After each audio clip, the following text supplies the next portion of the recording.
faut bien comprendre, je reviens là-dessus, que pour l'astrologie, nous sommes dans la subjectivité, en quelque sorte. Ça ne peut pas être paradoxal. Nous sortons de l'objectivité pour être dans la subjectivité. C'est-à-dire que nos comportements sont déterminés par une exigence intérieure qui effectivement relève du cosmos par certains côtés. Mais le cosmos, c'est quelque chose qui se tient sur notre plan. Donc, ça veut dire que nous sommes plus redevables du cosmos que de ce qui se passe à un moment donné dans le monde, sauf si évidemment ce qui se passe dans le monde est la conséquence des effets cosmiques.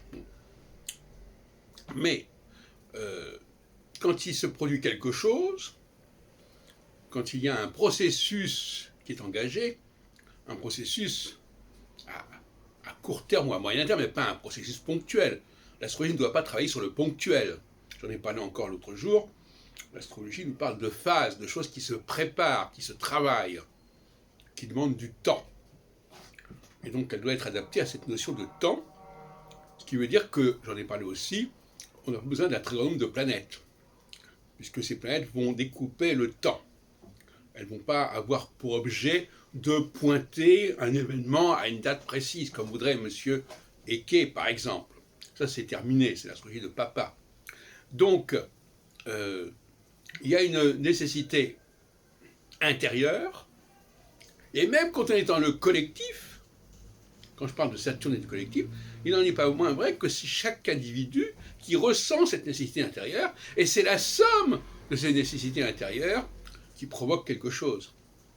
Mais on est quand même dans le subjectif. Donc, contrairement à ce qu'on pourrait croire, l'astrologie nous renvoie à notre compulsion intérieure, à ce qui se passe en nous et aussi, surtout, à ce qui se modifie, à ce qui se transforme en nous, au niveau psychique.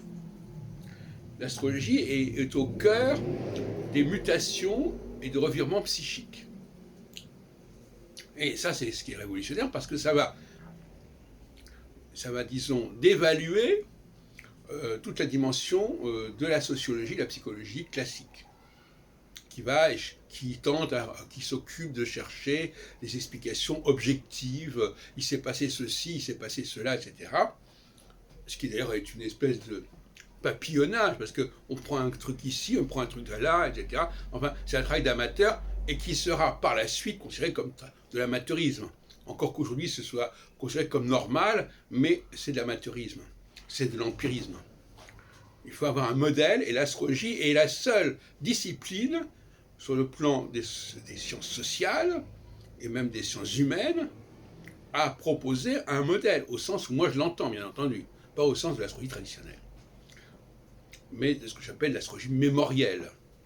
L'astrologie mémorielle qui fait qu'à un moment donné, dans notre cerveau, on va basculer d'un registre à un autre. On bascule de l'hyper-mémorisation, l'hypermnésis, à l'amnésie. Et justement, je disais tout à l'heure l'international, et dans l'international, on avait typiquement, l'international socialiste, on avait typiquement cette affirmation du passé faisons table rase. Du passé faisons table rase, on est complètement dans l'amnésie.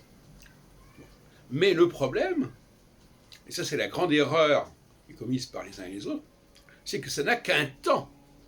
À un moment donné, on n'est plus dans l'amnésie. À un moment donné, on va revenir aux origines, au point de départ. Et donc par conséquent, toute politique ou tout discours unilatéral, qui va que dans un certain sens, qui ne parle que des conditionnements comme fait l'astrologie conditionnaliste, qui ne parle que de la volonté de changer, comme le font certaines ondes d'idéologie gauchistes, etc., ça ne fonctionne pas. Il faut qu'il y ait un revirement. Il faut qu'on ait prévu, il faut prévoir dès le départ, disons, qu'il va y avoir un moment où ça va basculer. Et on sait exactement, grâce à l'astrologie que je préconise, à quel moment ce revirement va se produire. il se produira au bout de 3 ans, il se produira au bout de 6 ans, il se produira selon certaines conditions qui sont liées évidemment à la personnalité des leaders. Mais si on part d'un phénomène constant, c'est-à-dire Saturne constant et un leader constant, c'est-à-dire tel président public reste effectivement en place pendant tant de temps, il n'y a pas de changement, eh bien là, on sait exactement ce qui va se passer et quand est-ce que ça va se passer. En revanche, si on modifie les paramètres, si on change le Premier ministre, par exemple, et qui va avoir une configuration propre qui ne sera pas celle de son prédécesseur, au niveau de sa position du Soleil, il est possible que le Premier ministre d'avant ait été en période d'amnésie, à cause du carré de Jupiter à son Soleil, et que le Premier ministre qu'on met après soit dans une période d'hypermnésie. Et donc à ce moment-là, il va y avoir un bousculement et un basculement, mais ça doit être contrôlé, ça doit être maîtrisé, ça doit être étudié en connaissance de cause, c'est pas un problème.